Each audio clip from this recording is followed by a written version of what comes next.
talking about veterans and the workforce. We'll talk about why it's good business for your company to be hiring veterans, how to make their transition back into civilian life as smooth as possible, and how it can help our economy get on its feet again in this post-pandemic recovery.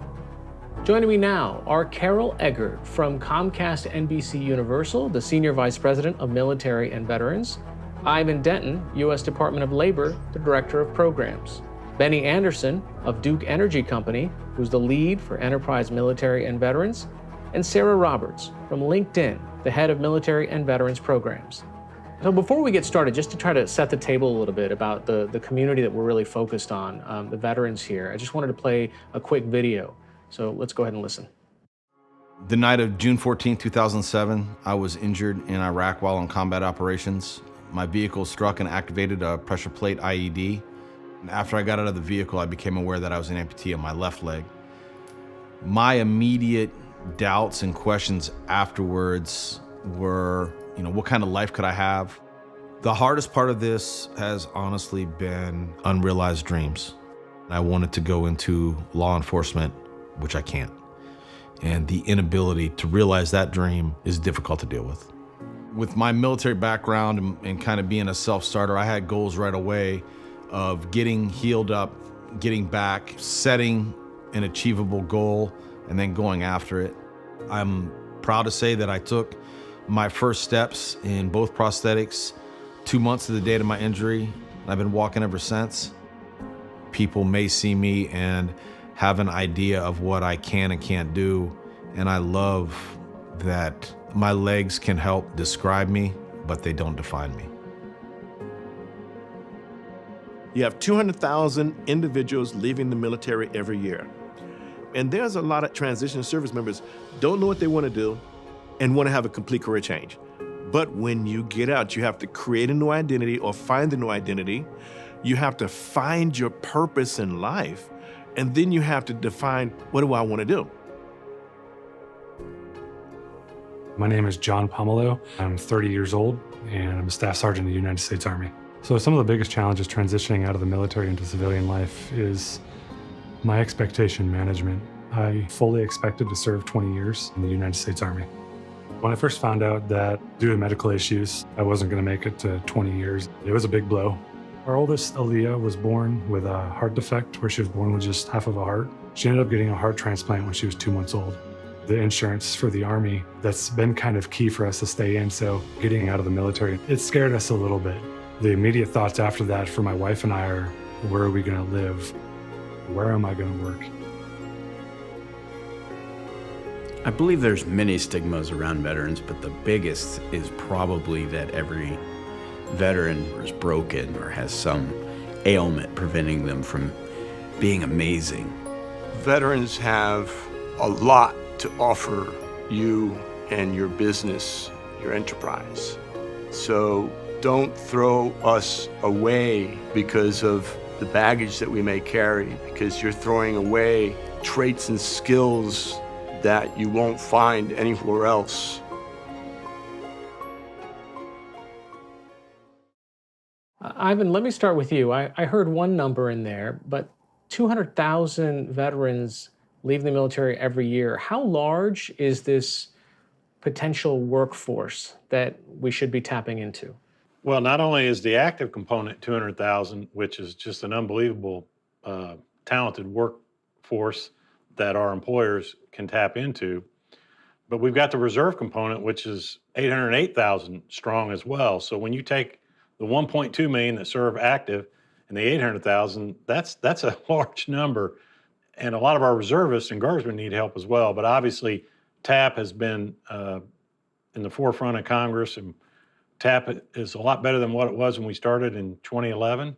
And we're excited to continue to improve TAP every year that I've been here, and I've been here 4.5 years. And for those who don't know, and I know the military is full of jargon, but what does TAP stand for? And also from that, what kinds of programs exist to help members in this transition? Yeah, so the Transition Assistance Program really came about, and a lot of money was spent on it when the recession hit in 2010. And unemployment was around 10%. It was higher than that for non-veterans, but around 10% for veterans. So a lot of energy went into the transition assistance program by not only the Department of Defense, but Department of Labor for Employment. And then Veteran Affairs, as you know, does the benefits side. So when you really look at those three interagency partners, TAP became kind of a requirement for all those exiting the service in 2011. Let me just highlight two areas that I think the average veteran would like to hear about, the average transitioning service member, and our employers. There's a program called DoD Skill Bridge, and when I transitioned in 2016, it was only a 1,000 or two that took part in DoD Skill Bridge. Last year, 14,000 participants were able to work with U.S. employers for a DoD Skill Bridge opportunity. And what DoD Skill Bridge is where an employer can basically let you try them out. The last 6 months they're serving, they get paid by their service to come to you and work for you, and you can kind of get to know them, they can get to know you.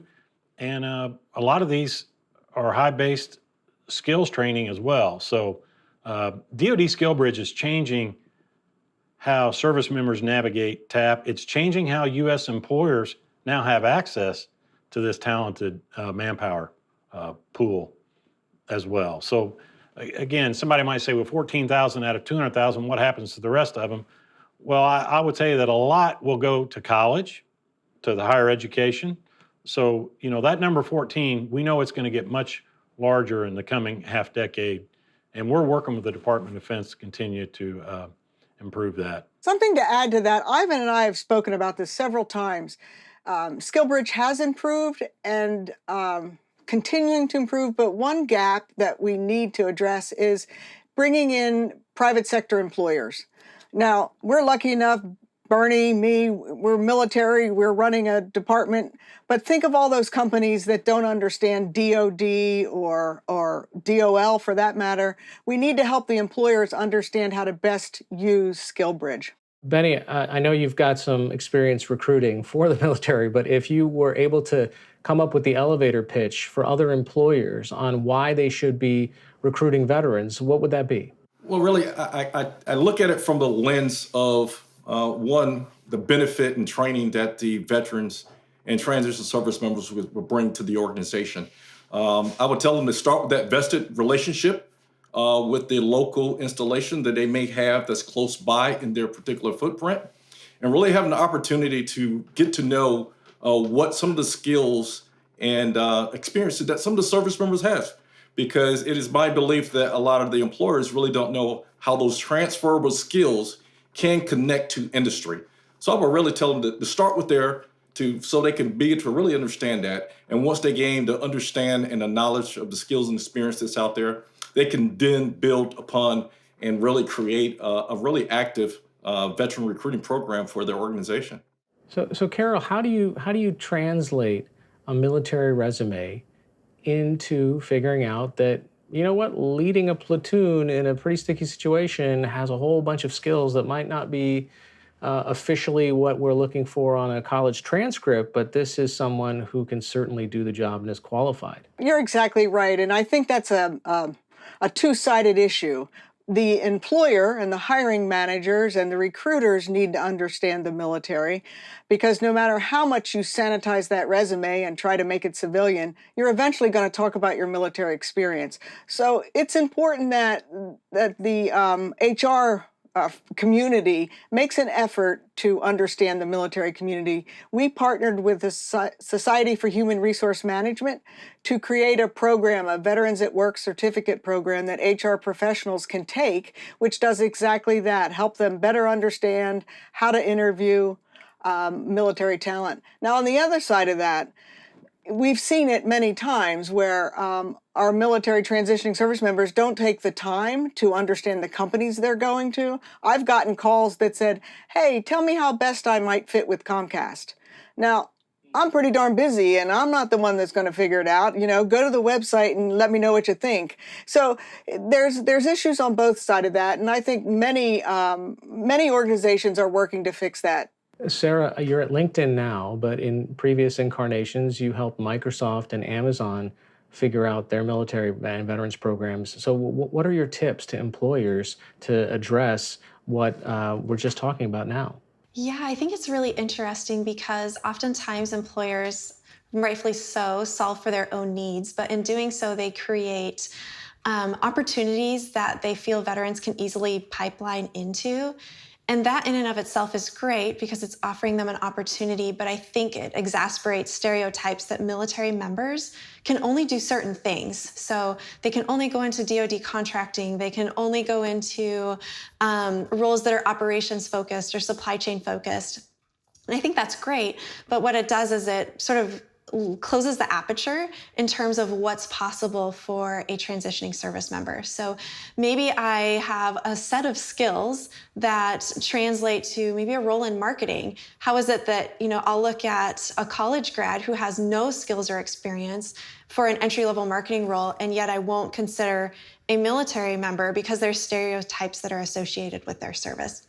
So my recommendation is for employers to really consider all opportunities for military members, not just the ones that they think are for military members. And that's probably one of the biggest needs that I think is important as we start to think of, reskilling the workforce. And, there's more people that there will be a pipeline of people that continue to transition out. And so keeping those opportunities open and accessible is so important. Sarah, staying with you for a second, there are oftentimes people who are in support of that veteran saying, yeah, okay, you've been out of the workforce for a little while conventionally because you've been overseas, and you've got to brush up your resume on LinkedIn. We've got to figure out how to translate these skills into something employers are looking for. So what's your tip to veterans or their spouses, caregivers, support network to kind of make a veteran the most appealing and presentable as possible to employers?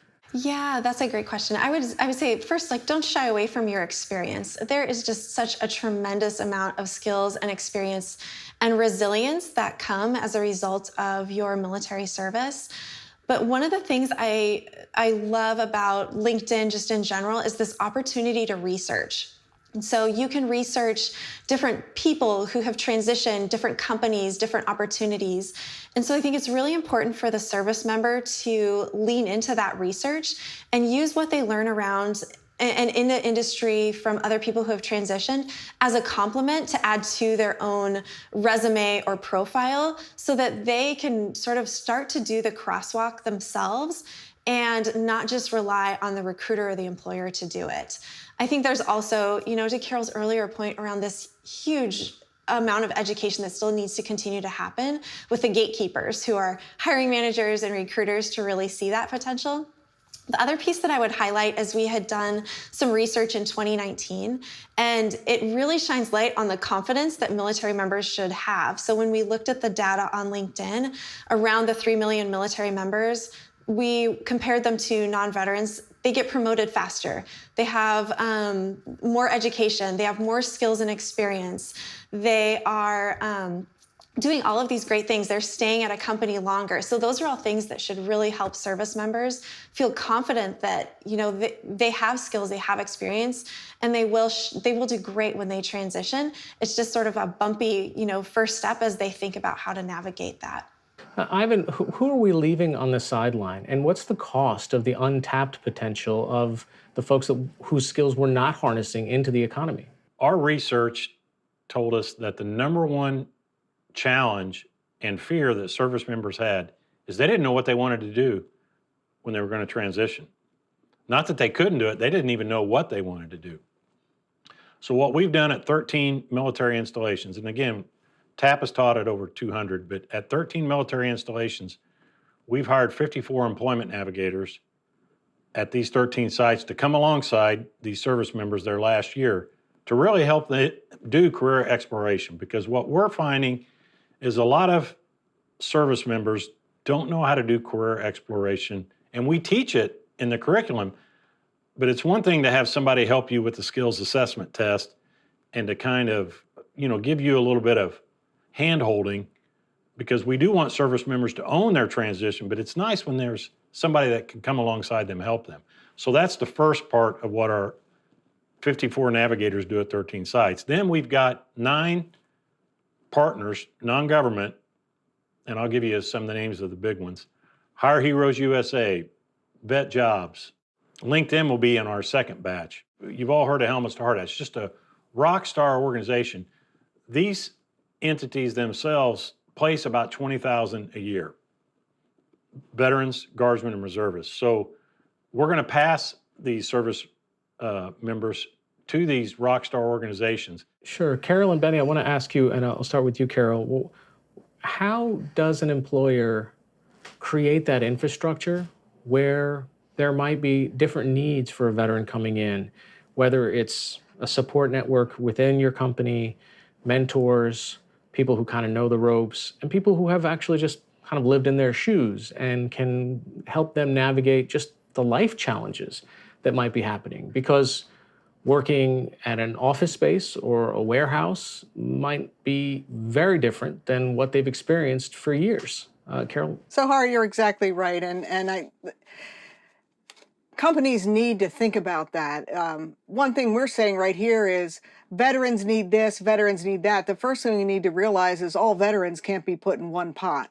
It could be somebody that's coming out after one tour of duty, after first job they ever had straight out of high school. You could have a mid-career person coming out as a captain after 12 years. Employers need to understand the landscape to recruit.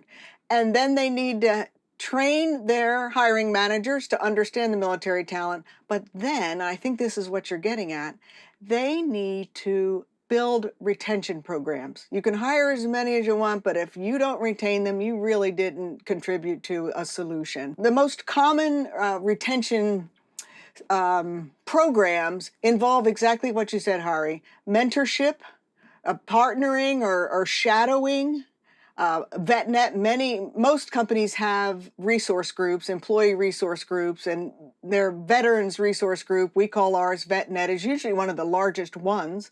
And one thing we've pushed is that veterans belong to every ERG, every employee resource group. That's the one thing you need to stress. People said, well, if we hire all of these veterans, we're going to reduce our diversity numbers. Well, the military is more diverse than the general population, so we had to dispel that myth. So retention is critical, and you need to understand that it's a lot more than just getting them in the seat. You've got to keep them there, and that is to build that collaboration, that cohesion, that feeling that they belong. Bennie, what worked at Duke? What both on the recruitment and the retention side, and creating that scaffolding within the organization? We look at it through the landscape, through the lens of recruiting, but retention is a huge piece. And I know Ivan can contest to this. There's a metric that's out there that if that veteran that you hire into your organization, your company, if he or she is really not feel that embrace or happy in what they're doing, they will leave that organization, their first job, within the first 1 to 2 years, right? So that is really a fact. So when I think about this, so the military service members, they're conditioned for their every move to have sponsorship once they move to an installation. That is ingrained in them everywhere they've been to on every assignment. So I kind of look at it from the perspective of onboarding. Companies and employers have to have a very vibrant onboarding program in order for that new hired veteran to feel a part of the organization, right? And it has to be structured. It has to be laid out, right? Because there has to be some realistic expectation of what's going to happen in your role for the next 1 to 5 years. Why do I say that? Because that's what the service member is used to. And then one of the pieces that Carol mentioned is really huge. The Infinity Group, the Employee Resource Group. This is where the new hired veteran is going to find that mentorship. That's also where he or she is also going to have their first opportunity to volunteer within the company and the organizations and leading a lot of different initiatives and committees within the organizations. A lot of these committees could lead to a leadership assignment.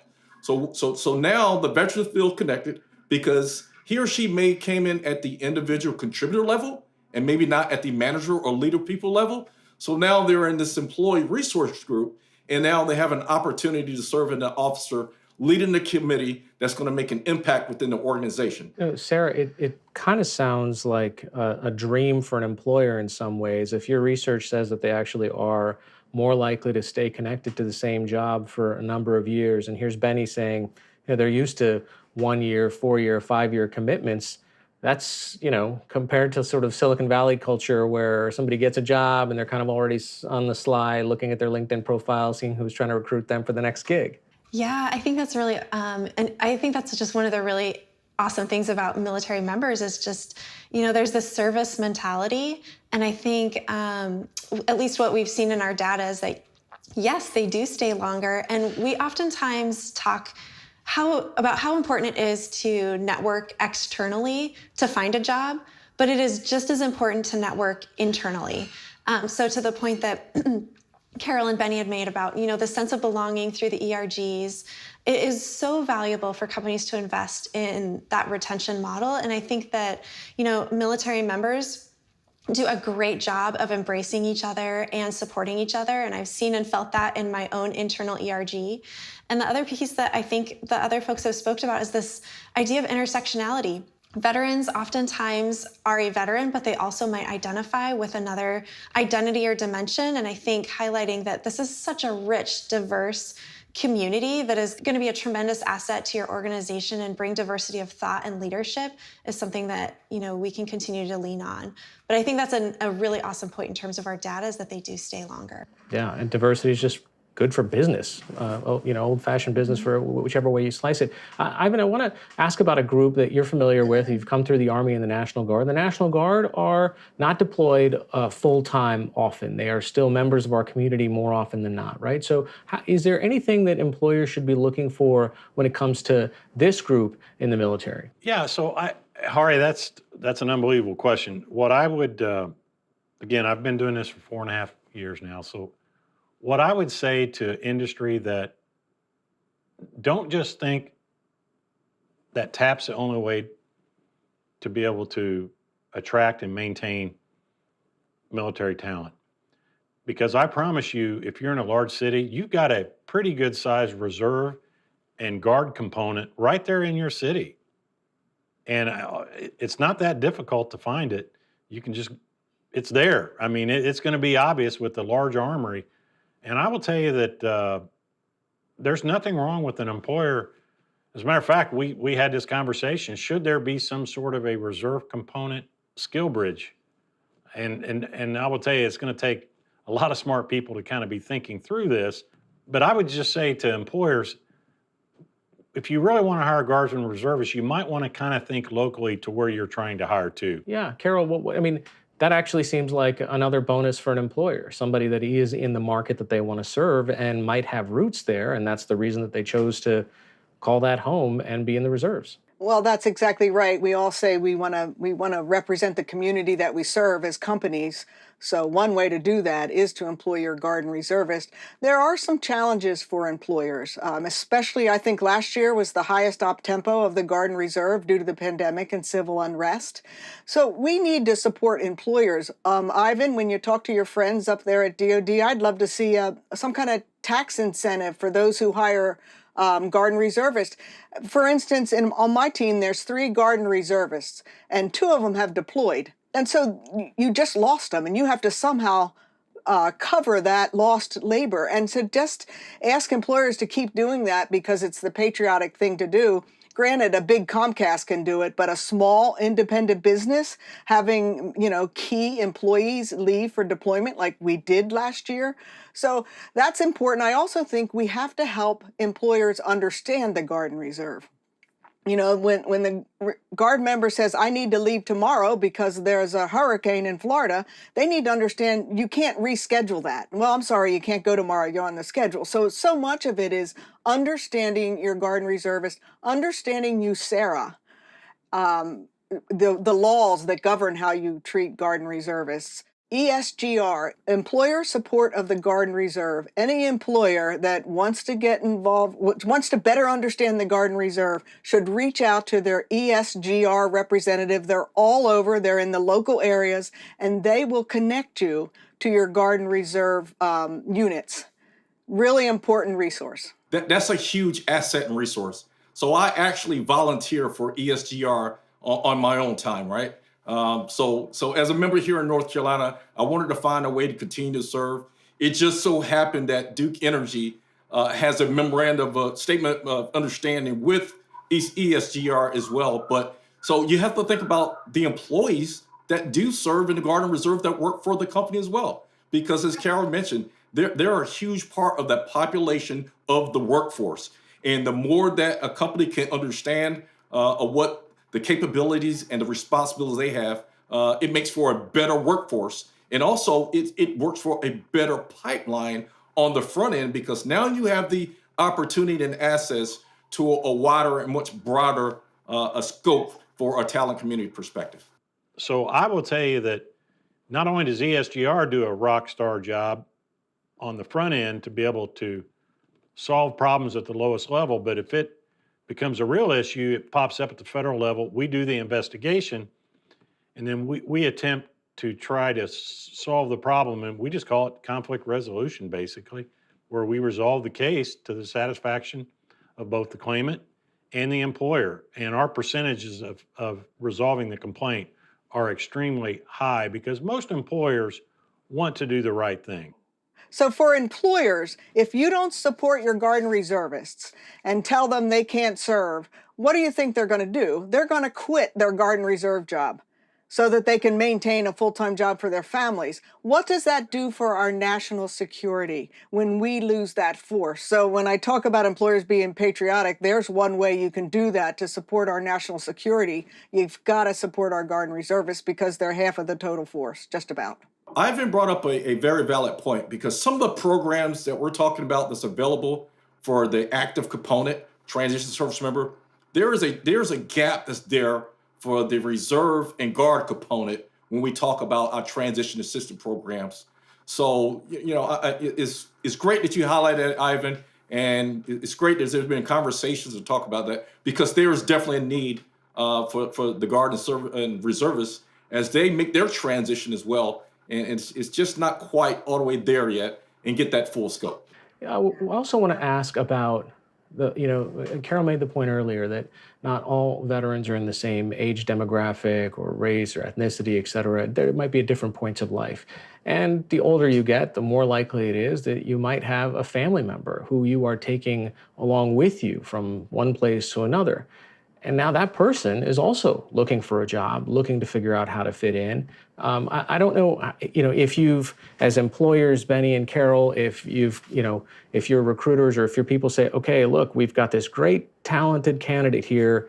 They're also looking for a job for their partner, and that person could fit somewhere in here. I mean, we could kind of get a 2-for-1. And then I'm going to also ask you, Sarah, I don't know if you have any data about that of people that are kind of connecting their resumes when they start shopping in different markets, so to speak. So, Bennie, let me start with you. So the first thing that comes to mind, which was a huge demographic, is the military spouse, right? So that's an underrepresented population as the service member begins their transition out. So, and most times, often not, the military spouse moves, as we all know, every 2 to 4 years, accompanying their spouse to the next duty location. And many times, and I can speak this from personally, because their resume and their career looks a lot different from really the service member, right? So in the eyes of a recruiter, when you see a military spouse is changing roles every 2 to 4 years, from a recruiter or a hiring manager's perspective, that doesn't look very well, right? So how do you bridge that gap, and how do you talk to that, right? So really, you have to have programs, initiatives in place to really address that underrepresented population, and that is the military spouses. Yeah, I agree. I think there's so much work to do in terms of, really amplifying the resilience of military spouses. As I think of this transition point, when you have two people that are now looking for opportunities, I think from an individual perspective, really doubling down to invest in that research. Looking at, what cities are hiring, what industries are hiring, where are there job openings or job opportunities, and using that information as a way to then start proactively engaging communities or connections in that area. So is there somebody I know there? Is there somebody maybe I served with? The military spouse community is strong. Is there another military spouse that, potentially resides in that geographical area? And so using all of those touch points as a way to gather information and start networking your way into an opportunity. I'm sure the employers on this call would agree with me, but we know through our research that most people find jobs through somebody in their network.